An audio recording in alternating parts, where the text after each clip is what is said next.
स्वतंत्र भारत के पहले कृषि मंत्री कौन थे? तो पंजाब राव देशमुख थे। ये बहुत ही इम्पोर्टेंट क्वेश्चन है, तो याद कीजिए इसको। देखते हैं नेक्स्ट। देश में प्रथम कृषि विश्वविद्यालय कौन थे? तो गोविंद बल्लभ पंत कृषि विश्वविद्यालय थे, और इसकी स्थापना प्रथम बार 1960 में पंतनगर में उत्तराखंड में की गई थी। तो बहुत ही महत्वपूर्ण है। देखते हैं नेक्स्ट। प्रथम कृषि विज्ञान केंद्र की स्थापना 1974 ईस्वी में पुंडीचेरी में की गई थी। पुंडीचेरी में की गई थी, बहुत ही महत्वपूर्ण है। अगला देखते हैं।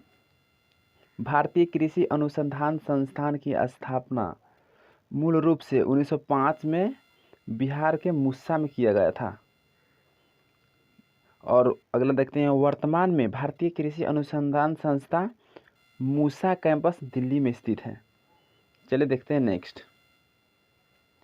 भारतीय कृषि का इतिहास नामक पुस्तक एम.एस. रंधावा द्वारा लिखी गई है। भारतीय कृषि का इतिहास नामक पुस्तक एम.एस. रंधावा द्वारा लिखी गई है। चलिए देखते हैं नेक्स्ट क्वेश्चन को।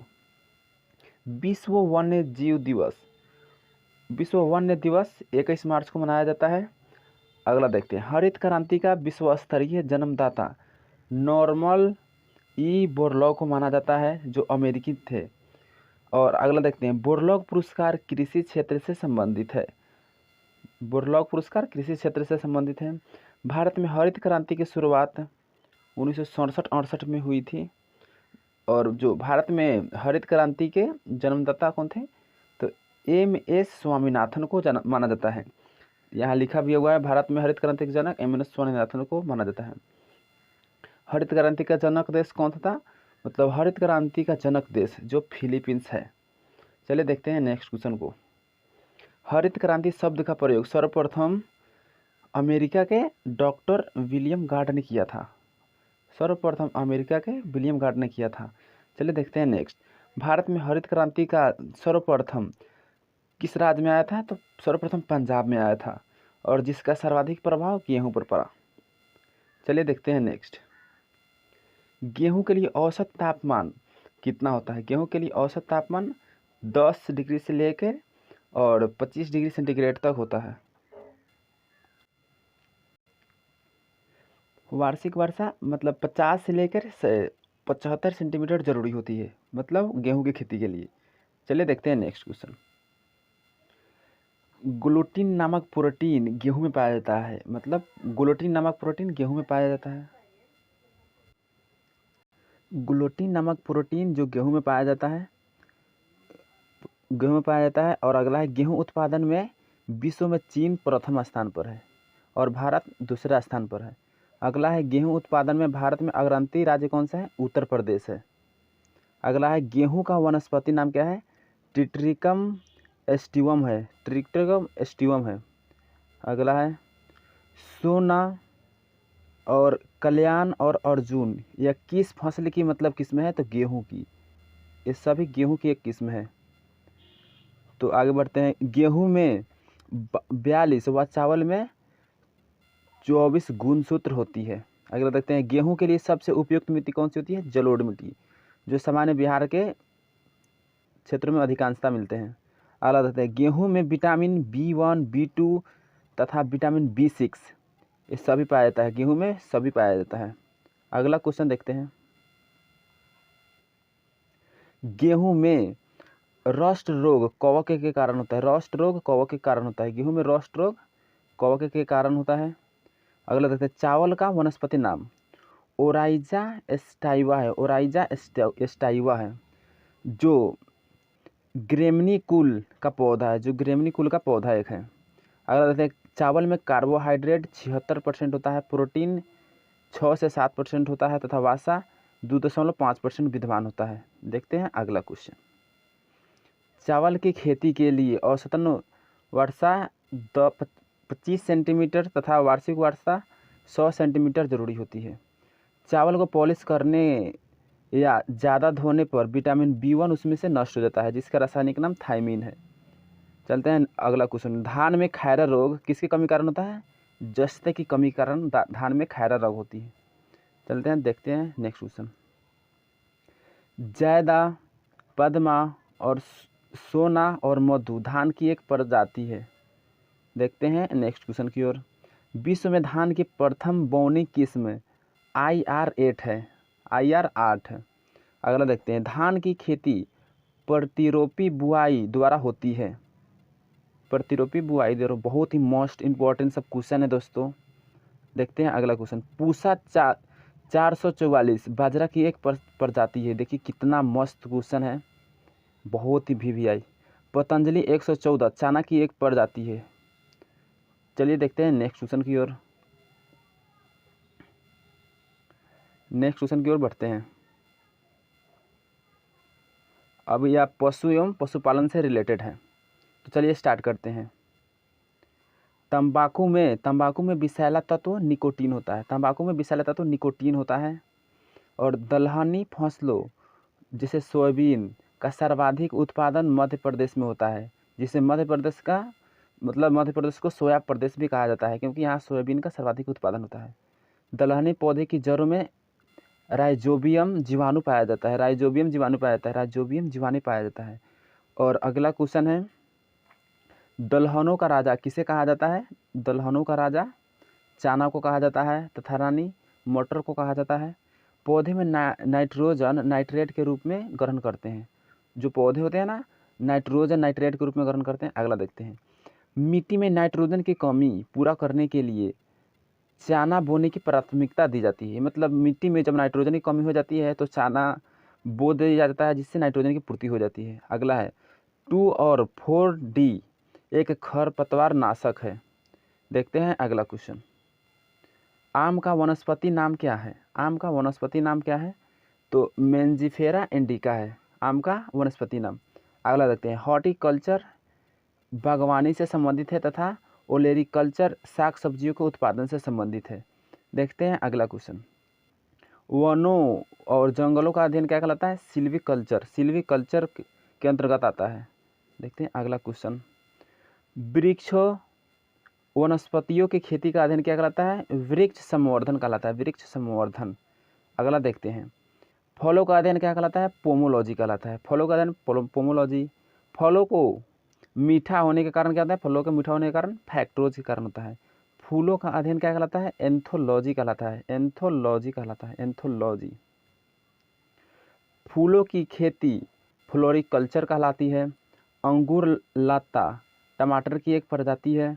अगला है, कल्याण पत्तगोभी की एक उपजाऊ किस्म है। कल्याण है और पत्तगोभी की एक किस्म है। मक्का में पाया जाने वाला प्रोटीन कौन सा है? जीन है। मक्का में कौन सा प्रोटीन पाया जाता है? जीन। देखते हैं नेक्स्ट क्वेश्चन की ओर।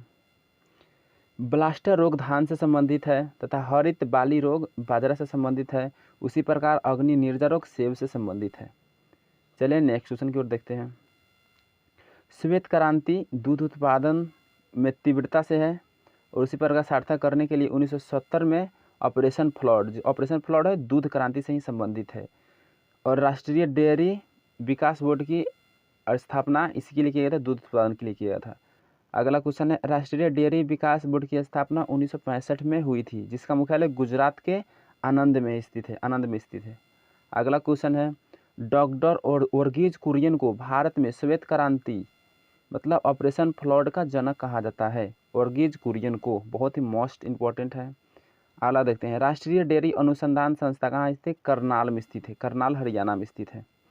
आगे देखते हैं, दूध की शुद्धता मापने के लिए किसका प्रयोग किया जाता है? लैक्टोमीटर का प्रयोग किया जाता है। अगला देखते हैं, दूध में वासा मापने के लिए किसका प्रयोग होता है? गर्भन विधि का प्रयोग किया जाता है, गर्भन विधि का प्रयोग किया जाता है। दूध का पीएच मान कितना होता है? 6.4 से लेकर 6.6 तक होता है। आगे देखते हैं, दूध का पास्चुराइजेशन लुई पास्चर ने किया था सर्वप्रथम। अगले का देखते हैं क्वेश्चन क्या होगा। दूध की प्रक्रिया में दूध को 62 डिग्री पर 30 मिनट तक रखा जाता है तो पास्चुरीकरण होता है।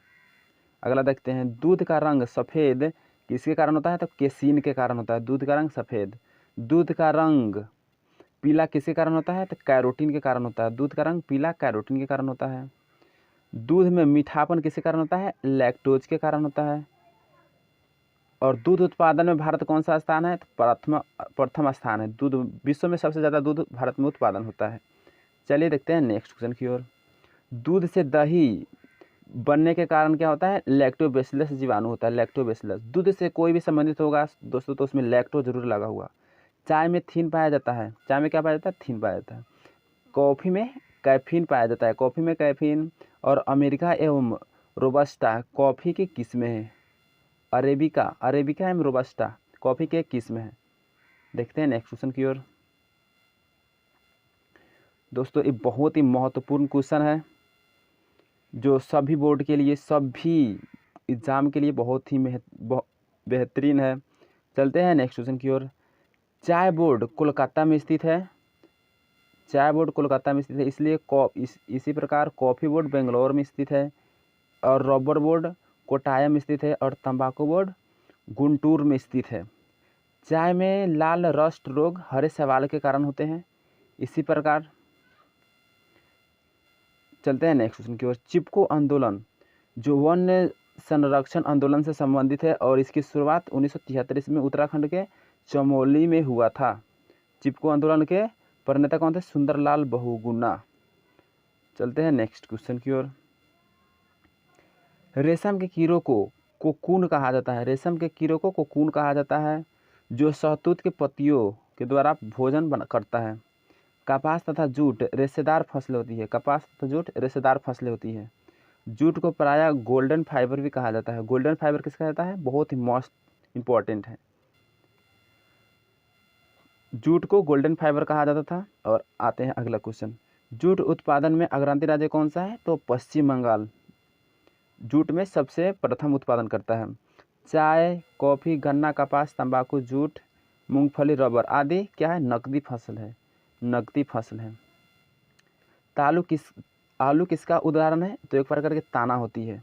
आलू का संबंध किससे है? सोलेनेसी से। सोलेनेसी एक कुल है, मतलब इसकी प्रजाति है एक। अगला देखते हैं। आलू की उत्पत्ति सर्वप्रथम पेरू में हुआ था।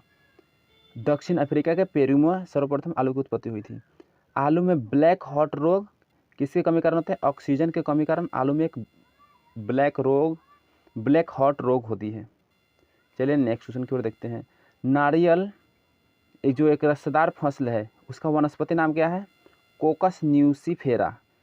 नारियल का रासायनिक नाम वास्तविक नाम, वनस्पति नाम क्या है? कोकस न्यूसीफेरा है। चलते नेक्स्ट क्वेश्चन की ओर चलते हैं। पौधों की वृद्धि के लिए 16 आवश्यक तत्वों की आवश्यकता होती है। पौधे की वृद्धि के लिए 16 आवश्यक तत्वों की वृद्धि होती है।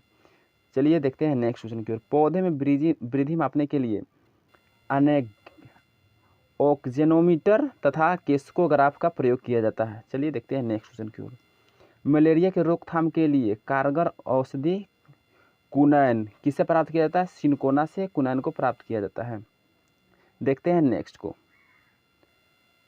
दालचीनी पौधे के किससे प्राप्त किया जाता है? दालचीनी पौधे के छाल से प्राप्त किया जाता है, पौधे के छाल से प्राप्त किया जाता है। देखते हैं नेक्स्ट। हल्दी तथा जूट किससे प्राप्त होता है? ताना से प्राप्त होता है। लौंग पौधे के पुष्प के कली से प्राप्त होता है, पुष्प के कली से प्राप्त होता है। देखते हैं नेक्स्ट। कपास के रेशे पौधे के किस फसल से प्राप्त होते हैं? पौधे के फल से प्राप्त होते हैं। कपास के रेशे पौधे के फल से प्राप्त होते हैं। चलिए देखते हैं नेक्स्ट। कपास अनुसंधान संस्थान कहाँ स्थित है? कपास अनुसंधान संस्थान कहाँ है? मुंबई में स्थित है। कपास अनुसंधान संस्थान मुंबई में स्थित है। गुलाबी कीट कपास से संबंधित है। चलिए देखते हैं नेक्स्ट। गांधी कीट धान से संबंधित है। चलिए देखते हैं। मशरूम एक क्या है? फंजाई है, मशरूम एक फंजाई है। चलिए देखते हैं नेक्स्ट। सबसे ज़्यादा प्रोटीन किस में होता है? सोयाबीन में। सबसे ज़्यादा प्रोटीन सोयाबीन में होता है, जिसका उत्पत्ति चीन में हुई थी। सर्वप्रथम सोयाबीन की उत्पत्ति चीन में हुई थी। देखते हैं नेक्स्ट को। एपीकल्चर में किसका अध्ययन किया था? मधुमक्खी पालन से संबंधित है। एपीकल्चर मधुमक्खी पालन से संबंधित है। इसलिए इसी प्रकार पिसीकल्चर मत्स्य पालन से संबंधित है, मत्स्य पालन से संबंधित है। चलिए देखते हैं नेक्स्ट को। सेरीकल्चर किससे संबंधित है? तो रेशम उद्योग से सेरीकल्चर संबंधित है। सेरीकल्चर रेशम उद्योग से संबंधित है। और विटीकल्चर अंगूर की खेती से संबंधित है। इसी प्रकार है एशियाई सब्जी अनुसंधान केंद्र कहाँ स्थित? ताइवान में स्थित है, जो चाइना के बगल में पड़ता है।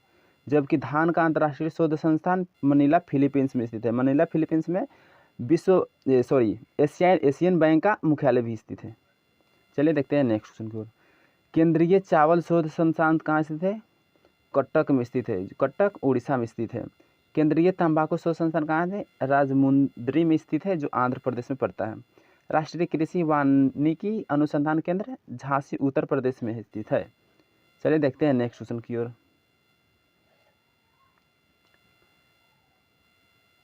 भारत में सिंचाई किसके द्वारा किया जाता है? कुओं और नलकूपों के द्वारा किया जाता है।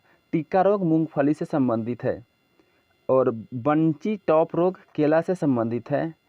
टमाटर लाइकोपिन के कारण लाल दिखाई देता है। तो दोस्तों आज की वीडियो में इतना ही। लगभग 150 क्वेश्चन हम करा दिए हैं कवर।